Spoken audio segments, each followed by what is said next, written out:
Hey there, guys. We've got news for Global on February 16th, and this week, rejoining me to discuss the news is ShadoWalker. So say hello, Shadow. I am the Walker of Shadows. Hello. That is true. So we've got Master Machinist Abigail, global exclusive magic tank. So what do you think of her first glance, Shadow? Sprite, the fact that we're getting another tank. What are your initial thoughts? I think they even said this in a live stream, but this is their sad attempt at trying to replace Chow. They didn't quite phrase it that way, but they did definitely compare to Chow more than once during the live stream. Yes. Yeah, and I think so. This is what their fourth global NV tank, or was it third? I forget. But anyways, I hope it's a better attempt than the what was it, Maeve? Yeah, so Oh, that's where I'm Maeve. at. Oh yeah, Maeve was real bad. She came and I say that often, and some people are like hardcore Maeve defenders, and they get a little frustrated that I say that. But I just never found Maeve to be super great. Like, I feel I like used Maeve. Yeah, we used her once, and then like, did we ever even use her again, other than like as a budget twice. option? No, I used her twice. I remember using her twice because there was that one more fight where we had you wanted a double cover, and Maeve was the best one for it. But Mm, other than that, but Master Machinist, not Machinist, Machinist Abigail, okay. looks pretty cute, I guess. I'm kind of curious, is this an actual FFB character, or is this like a completely new character out of the blue? I'm pretty sure that it's just a global original. It's just not from a Final Fantasy game. If it is from one, it's not one that I'm familiar with. But I'm pretty Yeah, sure it's just a exclusive. I was just curious if this was a unit from like, season 4 that I wasn't paying attention at all or something. Oh, But I I'm guess, pretty. No, I'm pretty sure she's definitely not from the storyline in Brave Exvius. okay, so we don't know who she is. Okay. So she's got a special vision card step up. We're gonna go over the card in a well, we can go over it right now. So the vision card step up, the usual. You do the whole route, you get the special vision card, and let's jump straight to the special vision card of the banner, Steady and Sacred Shield. So it's a Charlotte vision card with good spirit, some decent HP on it, a lot of spirit double hand for Brave X via some resist all. So this is a pretty strong card for magic tanking. What do you think?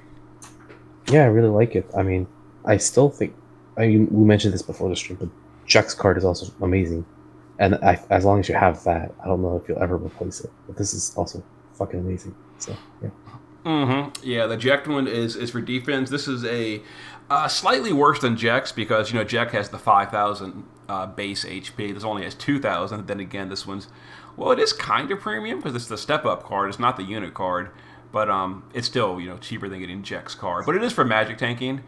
Overall, I think it's a little bit. It's better for pure magic tanking, but I think it's a little worse than the Midnight Revelers card, which came on the Lilith banner.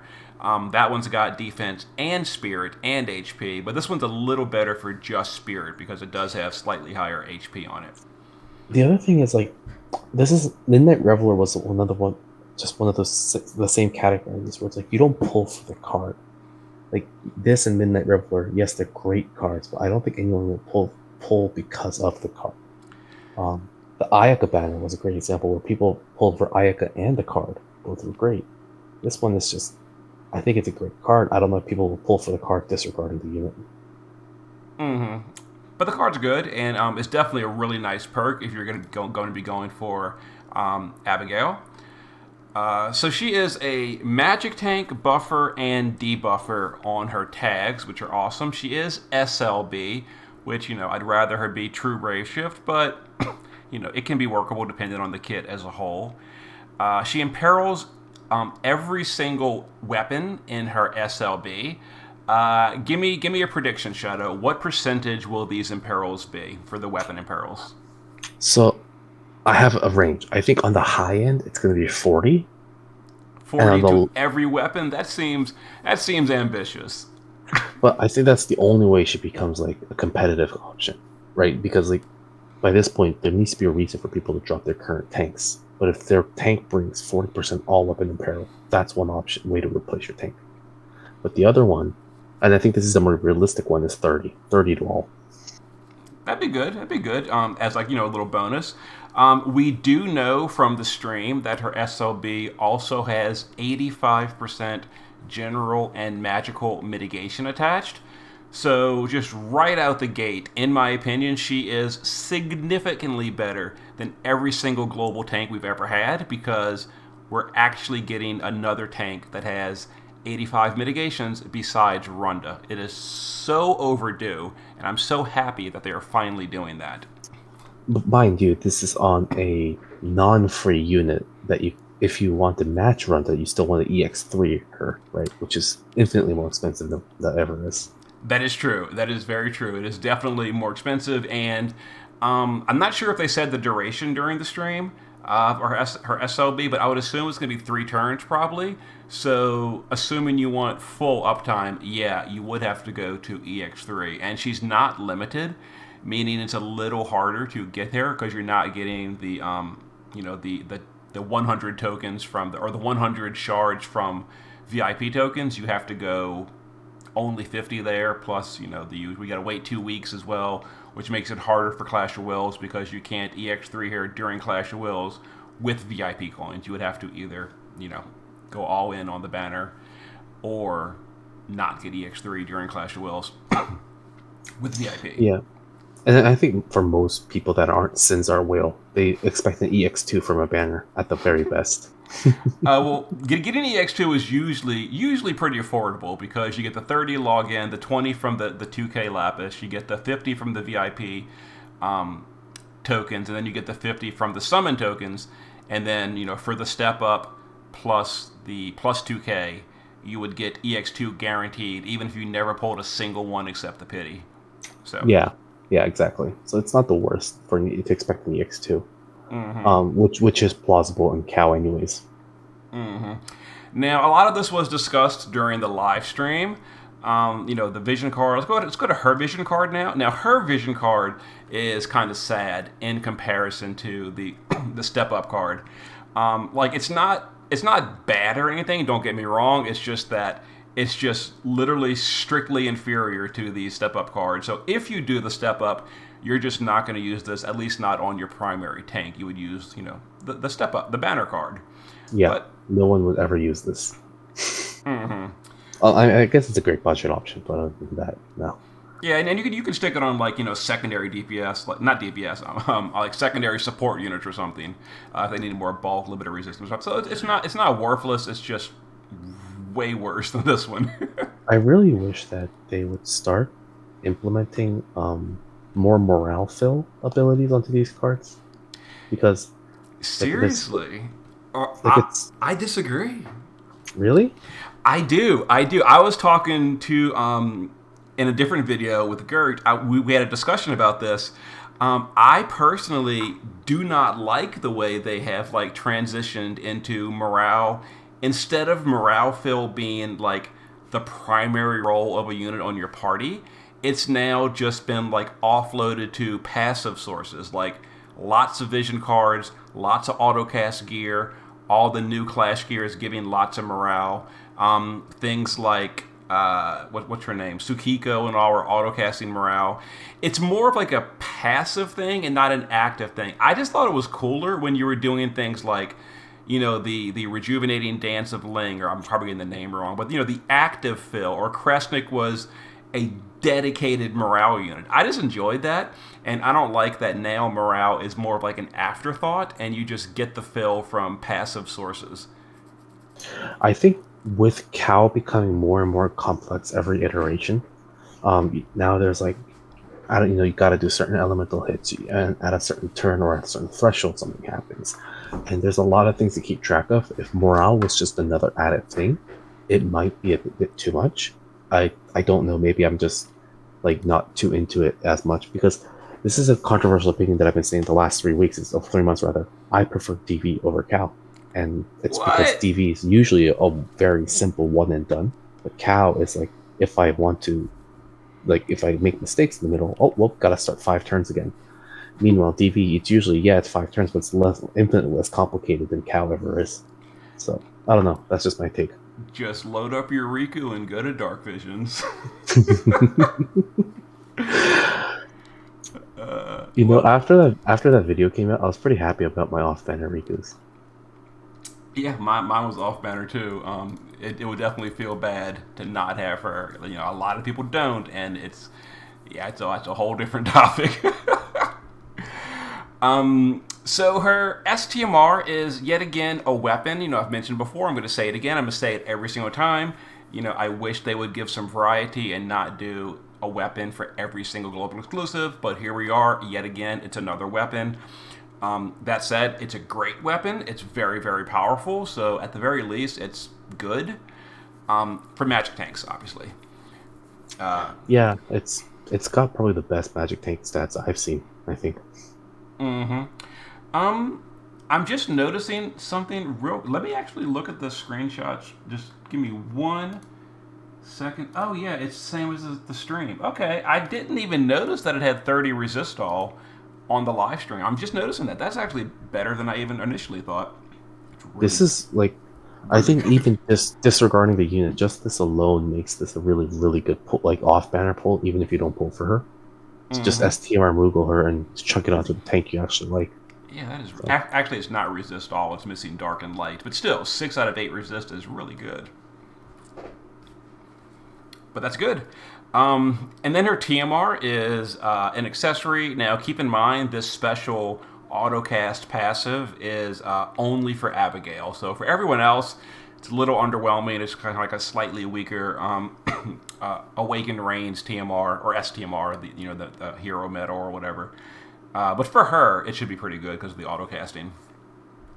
yeah, yeah, it's pretty good. And then, so her EX passive, it gives the usual stats, a little bit of morale fill, but it also autocast blind. And again, I talked about this briefly in someone else's video, but I'm going to say it again on my own video. I wish they wouldn't do this. I wish they wouldn't put autocasting ailments on an autocast because you can't turn it off. And some fights, that is very bad because either the boss will react negatively to a ailment. For example, the Mortuum fight, a Clash of Wills fight back in the day. If you remember, we had to use Yeah, goofiness like the retargeting Kresnik's autocast. Kresnik so that he wouldn't freaking cast any shit. Mm-hmm. And now they're doing it again, so they're putting a big headache. So I guess for her, we're gonna have to depending on the boss, we might have to force autocast it on our own party, which is a big headache. The timing is horrible. It's just overall a negative to autocast an ailment. Put it on an ability or something we can turn off, and then it would be great. Because sometimes that is a really bad thing. Most of the time, it won't matter though, obviously, but I, sometimes I it does. I think this also gives hint to what the next cow will be, right? Because if she's auto blinding, like that's probably a big mechanic. This cow. Oh yeah, So I'm sure. I'm sure the boss will probably be blindable, and it'll probably come into play, unless the boss is immune to blind because it was autocast on turn 1 and you need it on turn 4 or something. that'd be hilarious. Oh lord.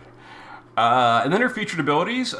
She has Omni Cover on a 4-turn cooldown. This is pretty cool. It's not as good as on demand like Chow and Esther or full uptime, but it is better than the usual Omni Cover, which would be like Jecht or Lilith or Cecil, etc. Those are on a 5-turn cooldown. This is a 4-turn cooldown, so that's cool. That's nice. Yeah, I wonder what the mitigations on those are. So we'll see about that. It's usually 90%, at least, all the other ones. The cooldown ones are 90% Yeah, mitigation because it's only a 1 turn. The ones on Chow and Esther are actually really bad because they're full uptime, so they kind of balanced by having worse mitigation. So yeah, we'll have to see. And then she has this auto casting, or reactivate next turn mechanic thing, kind of like the auto casting amps and all. Don't really have a lot of information on it. It gives morale and then some barrier and then contingency plan. I wish they would give us more information, but it's kind of cool.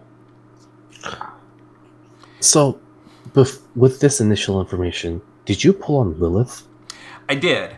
I pulled on Lilith. I even got her to EX3 because I assumed that she would be a big deal. I was sorely mistaken. She ended up being kind of kind of a troll. And the initial reaction of Lilith was pretty negative from the community because it was pretty obvious that her kit wasn't super impressive.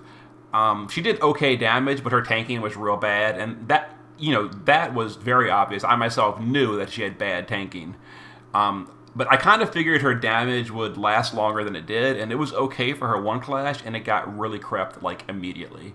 And Yeah, and I think what happened was that Near happened right after, the Near and then Cloud. Like it all just, yeah, she has no spot. But because the last NB tank was Lilith, and it's like just making me think of Lilith as another SLB tank. So yeah, if Abigail's tanking is like Lilith, I'll just probably just I've learned my lesson. I won't pull on bad units anymore, so I'll be skipping. I'm hoping that Gumi also learned their lesson and does not make a tank as bad as Lilith. We'll have to find that out on Thursday. Data mine. we'll figure that out. And speaking of, just while we're on that topic, this Thursday, assuming that the wiki people get the unit data up decently early into maintenance, I'll probably look at the units kit and do like a really brief first impression unit review video during maintenance, and I'll post that. Assuming the data is available. If the data is not available till super late, I'll probably go to sleep. And I'll just talk about the unit during polls the next day. But if the unit data is available quickly, I'll do that, and I can give you my first impression after seeing the entire kit once we have that available. But what if you get something nerfed because you do that? Come on, Sinzar. You know the drill by this point. That would require this unit being strong enough to be worth nerfing. And based on the last 6 months, that seems unlikely. I'm just hoping she's like a good tank. As far as her being overpowered and needing a nerf, I seriously doubt it based on past history. When was the last good? The last good unit, Tsukiko. Yep. Yeah, so we had... Wasn't Olive later? No, I think it could be. If so, it was Olive. So it was the anniversary, which was Wilk and Sylvie. Wilk was terrible. Sylvie was amazing. Then I think it was Olive and then Tsukiko, or was it... No, it was Chizuru. It was Chizuru, then Olive, then Tsukiko, right? Yeah, that's it. Or was it Tsukiko and then Olive? Either way, Tsukiko, Olive, Chizuru, Sylvie, all of them were amazing. The last of those were approximately in August, and then... or September. And then starting from... Okay, I guess it was September.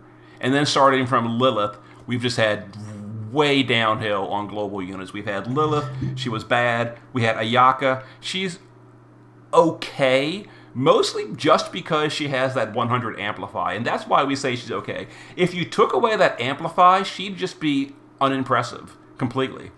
Because then you have Cleome, who was the biggest troll of the past year, and then you've got Abigail, who we don't know yet. Maybe she turns it all around. You see, I think I was kind of expecting quite a big thing from Chinese New Year, but Cleo left a huge bad taste in my mouth. I've only been logging in, I didn't even finish Cal, right? And I think just today I finished DV. It's that Cleo was that bad for me, so I'm really hoping Abigail at least brings back some sort of energy to this game. Mm-hmm. Oh, and actually, I just realized I completely forgot about the near units. The near units were 2B. 2B was good. Well, the near units were. I think they're a bit of an exception because they're not I guess they are global exclusive, and they were Cal units. Yeah, I don't know. Yeah. They had to be good. They had to be good. Even if they weren't good, they were going to be considered good. Mm-hmm. It was the biggest collab of this game. So. Yeah, but then you got A2, and she was disappointing as well. I don't know. I still think A2 is really cool. She's not I'm so tired of LB units by this point. So anything that's not an LB unit, I'm like, yeah, I'll take it. That's true.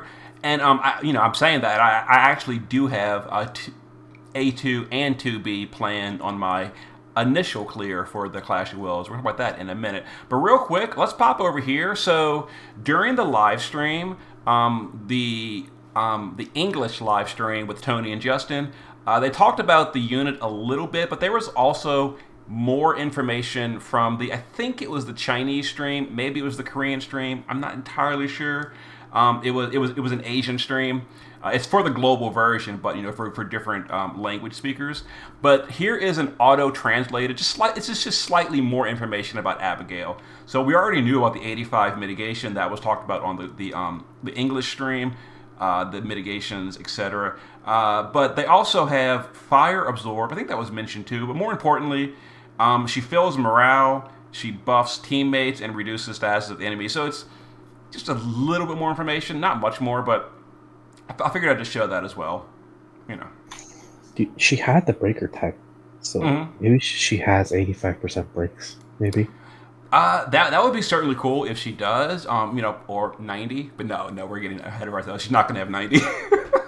If she has 90 and weapon imperils and 85%, this is a must pull. I doubt she's going to have all that, but it would be great. It would be great. The buffer tag is probably just her mitts, though. But I'm curious about that breaker tag. So.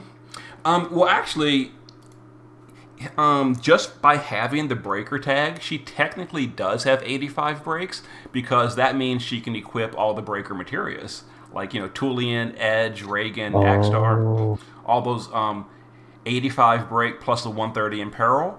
She can equip those. So I guess that's technically true. Speaking, worst case scenario, she can use her entire turn to do an 85 break to all stats. So that's why I said I love these tags. So the more tags, the better, because it opens up more gearing options. Yeah, that's actually really cool. Yep. We're getting Fighting Back the Memories. This is just another rerun stuff. So the way they did it the first time, the missions for these events were not reset. They were still cleared if you did them the first time. But they did add like an extra Lapis mission, a special mission, to rerun it again. So it's still worth rerunning. It looks like it's the Final Fantasy II boss, the Tyvis, probably the Tyvis EX stage. Looks like Tiamat, the Trial, but that was the Final Fantasy I Warrior of Lights event. This looks like the T-Rex from Final Fantasy VIII, I guess. Did we have an 8 event recently? I don't think we did. This must be really Renoa. Renoa. That's probably from Renoa's event. And then the Exostars was, I think, Vlad's event. So we'll see if I got all the guesses right based on the screenshot. But it's relatively easy, going there with like a unit to use meteor, kill all in turn 1. Yeah. Gosh, Exit is so good. We're getting more Season 4 story. So this is where, so without giving any kind of spoilers, the current storyline in Season 4 has kind of come to a close. So now they're going to be picking up the new storyline with Snavlinka and Ridar. Assuming I said those names right. Did I say those names right, Shadow? I don't know. I've never heard them pronounced, but I would say Snavlinka. Snovlinka? I don't know, but she's cute. That's the big thing. Snovlinka is a cutie. I can't wait to pull for her. She is actually not a unit yet in JP, so I would assume she's definitely going to be eventually. And Ridar probably will as well, but as of yet, they are not currently units. He looks just like Cecil, I swear. Yeah. Our Warrior of Light and Cecil had a baby. it does kind of look just both of them. But yeah, so we're gonna now be getting. They're gonna start picking up the story from their point of view in Season 4, which I'm actually interested in seeing, because on JP, I don't read the story, so I don't really know the whole backstory. So that'll be fun to see on Global. I'm curious, see what happens. And I'm a chronic skipper, so this doesn't apply to me. I just need Lapis. It is going to have some Lapis as well. And then Clash of Wills. So we're getting Clash of Wills, Moth of Unknown Origin. It's Salicha Moth, I guess. What the hell is this? So this is a monster born of the result of cruel biological experiments. So it's like a moth and a shark, I guess. What kind of... Wow, okay. Aquatic insect. I think it actually looks kind of cool. I like it. I think they wanted to bring an aquatic monster and an insect monster because those are very rare in terms of killers, and they couldn't bring up anything that was good, so they made this abomination. Well, it's supposed to be an abomination. That's like the whole backstory. But it's a aquatic insect, weak to fire, ice, and light. Afflicts paralyze, uses fire and light and non-elemental magic attacks. We know right here. This unit boosts fire and light resistance for the party, so it's obviously made for her. It buffs itself if not dealt the right elements. That's pretty typical. But this one is a little more interesting. Gradually increases its own parameters. So it sounds like it's like a soft, enrage check in a sense. So you can't stall. You gotta push quickly. Which one was it? It wasn't Ginger Buff. The one before Ginger Buff, maybe. A sort of recent Clash of Wills. The optimal turn to push was turn 4, which was we've gone for like a year and a half where the optimal turn in Clash was turn 5 to burst, and then that one was turn 4. So maybe they're trying to speed it up a little bit.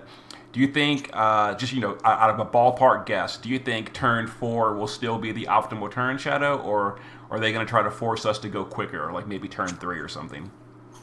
I think turn 4 will still be optimal. They probably won't change that. I think turn 4 they use that because a lot of SLB units are EX2 for a lot of people, for most users.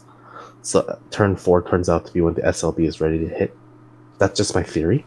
Mm-hmm. So, or the other theory that I had was why it's always turn 4 is that if your unit's EX3 and your SLB goes at turn 3 and your big hits at turn 4, you really want turn 4 to be that big hit turn. I don't know which one's true, but those are my two theories why it's always turn 4, and I still think they'll keep it at turn 4. Mm-hmm. I really wish though they got rid of the turn counter. Like, remember that one cow when they got rid of the turn counter as a score? Yeah, I really wish they brought that back. Thanator, the anniversary clash. Yeah, that was definitely one of the tops, if not the top, of the Clash of Wills that we've had. And it was definitely refreshing to where we didn't have that turn 10 timer. Was there a timer at all on that one, or was it just a turn 20 timer? I don't think there was any timer. Okay. And yeah, that was nice. It definitely would be nice if we had more like that. I don't want a 75 turn count like a JP trial or something, but more than turn 10 would be nice every now and then. Okay, just because you brought it up, do you remember way back when the original Igon trial and the original Gilgamesh trials?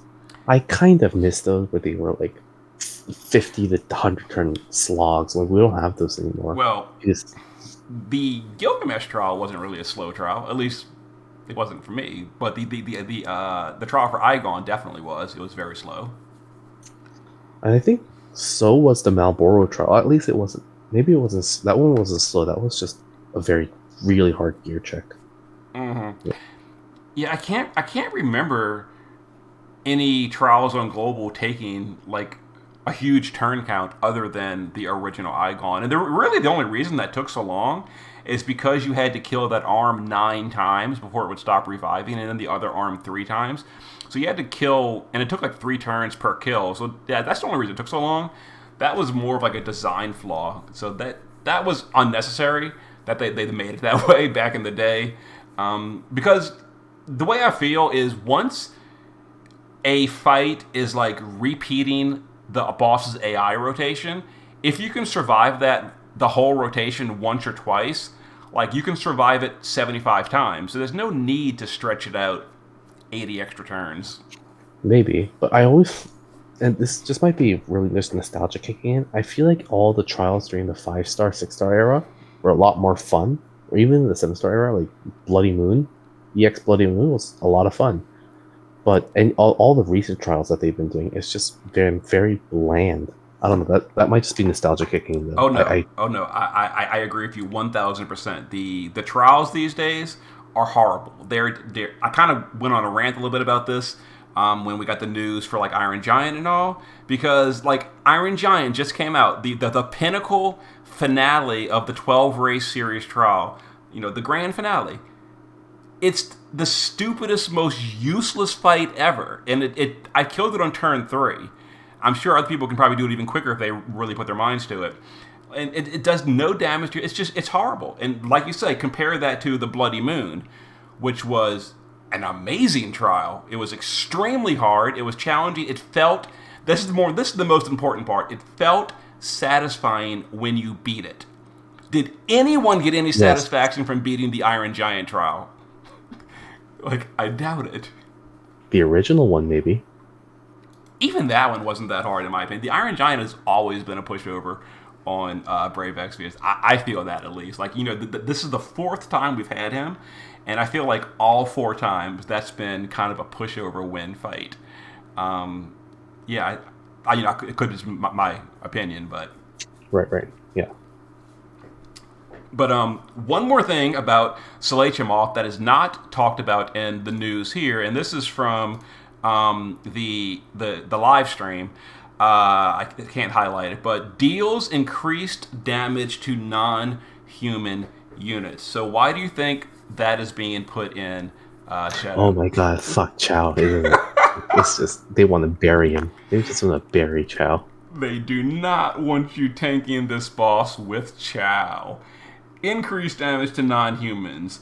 That also means you cannot, or you probably can't use Melia to tank because she's a fairy. So there's at least one person sad about that.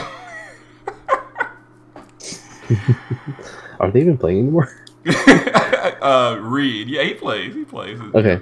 Melia's his favorite unit, but yeah, she's not tanking either. Neither is Chow. But yeah, so as far as other tanks, though, I don't know yet, but maybe, Cecil, Ash, we've definitely got some other good magic tanks other than Abigail, so we probably don't need her specifically, but we'll have to wait till Thursday to find that out. What about Lilith? Wasn't she a demon? Or was she a human? She's a demon. She's a physical tank, though, and based on the preview, right. you want a magic tank, so she's probably not tanking anyway, but... as far as if you want, for example, some fights we use like a cover tank and then a different provoke tank to eat. Like maybe the magic tank does the magic covering and then a different single target provoker eats the physical attacks, the single target stuff. Yeah, you probably don't want Lilith or Runda, in fact, being your provoker for this. If you do that setup. Man, I just really wish that I could just bring in my Cecil. Cecil's still my favorite magic tank, so but I don't think that's happening. Oh, why not? He's actually on my current initial plan. If I pull for Abigail, then I'll replace the planned Cecil with Abigail probably. But he's currently on my my planned out team. This is more of a shameful little thing, but I didn't do the Chamber of Vengeance, was it? Where you get the staff that does a ton of morale fill. Mm-hmm. So Chamber of Vengeful rather. So every time that there's Cow, I'm sometimes lacking in morale. So anytime that I can bring a morale unit, I always do it. And if I bring Cecil, that's one less morale unit slot. So that's why. Understood. The only other real new thing is the gear is we're getting upgrades to the Diatom, the tank hat. So we've got this one. The Paladin is the default. You can upgrade it to Plus, and it gets basically higher flat stats, and it gets a cheat death source, which is okay, but I wouldn't pick that over the Dancers is getting 50 defense and spirit on top of the stuff. Also, the stats are going up across the board for the base stats, but the passives are changing. So this one's getting 50 defensive spirit. The other one is Prophets is getting a lot of MP on it. So 500 MP, 50% MP, which is real nice. And then these get just more HP. So 50% HP for the Priest and 50% HP for the Priestess. So of these, are any of them worth making over the Dancers, Shadow? No. So maybe the Prophets. If you're can any of Xdeath or Golbez equip this? Golbez and Xdeath cannot equip this by default. You can use Equip Hat and give it to them. So I did see a lot of people saying this is amazing for Meteor users. So the thing is, the trade-off, assuming we're talking best in slot, access to everything, you would be trading the Ruler's Celestite Helm for the Prophet's Celestite Diadem of Will. So what you're losing is the 150 or 140 Well, the base magic plus 500 magic of that helm in order to get 35 magic, but a lot of MP. So I did just a real brief calculation. I'll bring that up right here. A comparison. I should have had it open already. Give me one sec. Hat comparison. So here is now this is before killers. Keep in mind, I didn't choose a race.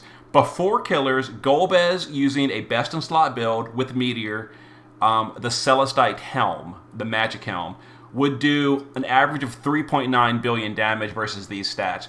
If you swapped him to the Diatom hat, this would require both losing a materia slot in order for equip hat and then putting that on. His damage would go down because his magic would go down so much. And that's before killers. Now, X-Death, it's a little harder with X-Death. Here's the same thing, him with the helm versus using a materia slot for the hat. He again loses a big chunk of damage because he doesn't cap MP as easily. But if you gear killers, really the main thing is you're losing a materia slot to equip the hat for these two. And that's kind of the big hang up. So before gearing for killers, the Diatom hat is worse. But after gearing for killers, I guess it depends. Depends on the race, depends on how many materia slots are used for killers, what your stats are afterwards, etc. But just, at a baseline, this is worse for Meteor users than the Ruler's Helm. Hope that clears that up. Yeah, and that's what I was wondering about, because you do, and I already knew this, but I didn't ever do the math, and thanks for laying that out for us. So basically, I probably won't get it. Mm-hmm. Yep.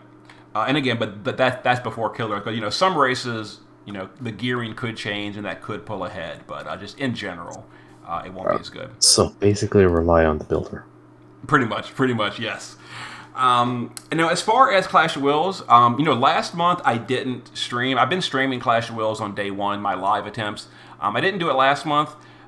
This month on Thursday, I should be available to stream, and I plan to do it. Things could change. If so, I'll try to let people know. But at the current time, I do plan to live stream Clash of Wills, my attempts, where I go in there and die 100 times and figure out the boss. So that'll be fun. I'll live stream that on YouTube on Thursday. That'll be fun.